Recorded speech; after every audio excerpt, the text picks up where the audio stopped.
ሰላም ውድ ኢትዮጵያና ኤርትራን ቤተሰቦች በያላችሁበት ሰላምታ ይድረሳችሁ። የዛሬ ስራዬ ደግሞ መንዲ በዚህ መልክ ስጋዬን ጥጃለሁኝ።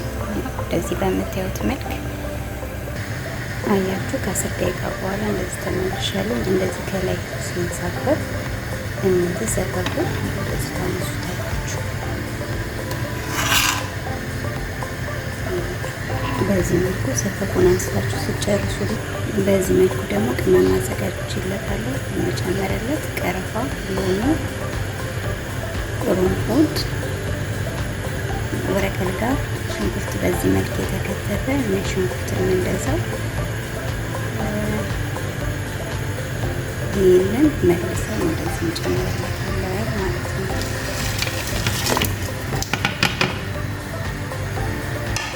ከዛ እንከድነዋለን። በዚህ መልክ ከድኜዋለሁ። ግማሽ ሰዓት ይወስድብኛል። እስከዛ ሩዜን አዘጋጃለሁ። አሁን ደግሞ ምን አሳያችኋለሁ መሰላችሁ? እዚህ ጋር የተያያዘ ከሰል አለኝ። ከሰሉን አንስቼ እዚህ ላይ አድርገዋለሁ። አያችሁት? በዚህ መልክ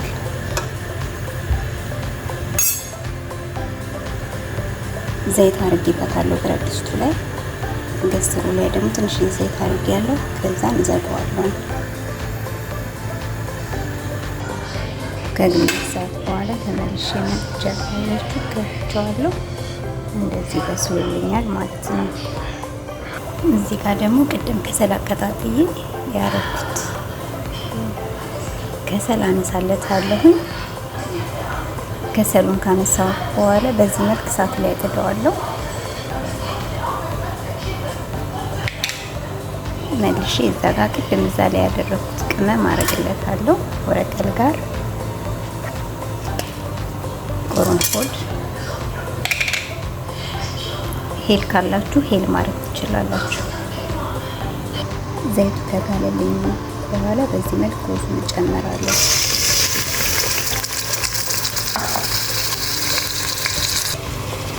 በዚህ መልክ ሩዙን በዘይቱ ጥብስ አደርገዋለሁ ማለት ነው።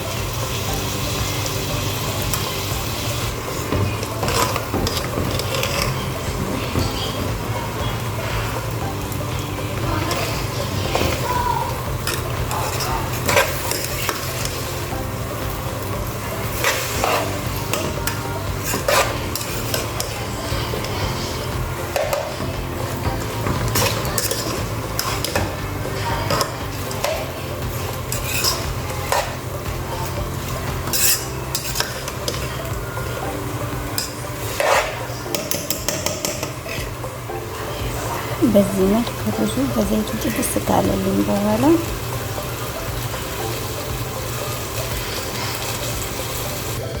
በዚህ መልክ ደግሞ ቅድም ያዘጋጀሁትን ከስጋው ጋር ያዘጋጀሁትን ነገር ሩዙ ላይ ጨምራለሁ።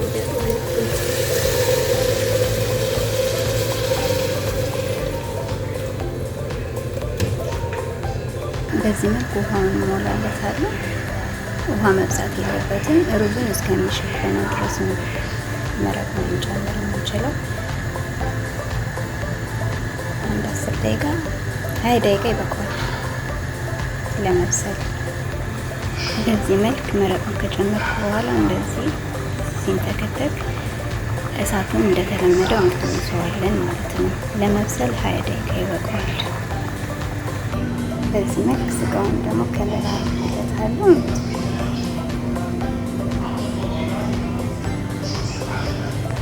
እዚህ ጋር ደግሞ የቀረውን መረቅ የምጨማምሩበትን ጨማምራችሁ መረቅነት መጠቀም ትችላላችሁ ማለት ነው።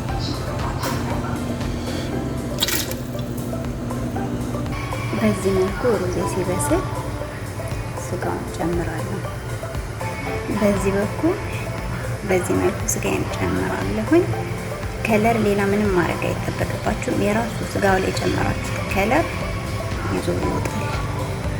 መልሼ ከድነዋለሁ። አንድ 10 ደቂቃ ጠብቀዋለሁ። አያችሁት? ሩዙ በዚህ መልክ በስሎ አውጥቼዋለሁ። ስጋውንም ከውስጡ አውጥቼዋለሁ። ስጋው በዚህ መልክ ለይቼዋለሁ። አያችሁት? ነው በዚህ መልኩ ደርሰዋል ማለት ነው። ፍርፍር ስለሚል ምንም አያስቸግርም ለማቅረብ አያያዝም። በዚህ መልክ የዛ ጋር የቀረው መረቅ አዘጋጅቼለታለሁ። ይህንን ይመስላል ልጆቼ፣ ሞክሩት። በጣም ነው ምርጥ እንዲህ ነው ሆኖ የሚወጣላችሁ። ሰሃው አፊያ